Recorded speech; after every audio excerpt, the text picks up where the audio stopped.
An investigation will uncover if the use of force was justifiable or not in this case.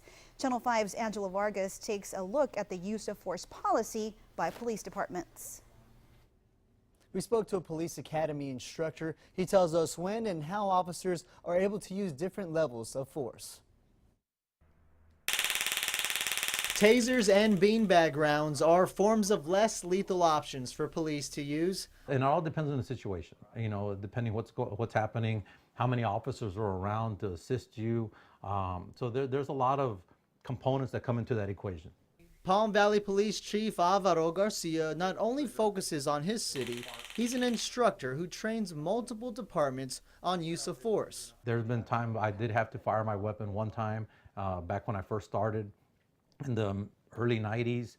I've been in situations where an officer did shoot somebody, and I was there at that scene as a supervisor. Garcia says officers have the option to use deadly force when they feel their life and others are in danger. Then it's the court's decision to see if the type of force was justified. Courts have said they're always going to look at three things. They're going to look at the severity of the crime, what kind of crime was committed or is being committed, how much of a threat is that person or that situation to the officer or the public. And then the last thing is that person that force is going to be used against, are they actively resisting or are they trying to flee? Garcia says he educates his officers to look at situations like the one in Progreso more closely. Because now if you respond to a call and somebody's got a sword in their hand, have they done anything illegal yet? Well, they haven't, because they're not possessing anything illegal until they actually decide to do something illegal with that device, like a sword or a machete, for example.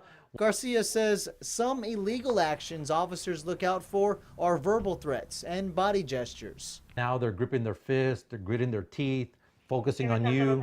Garcia explains those are red flags all officers must know before an attack happens.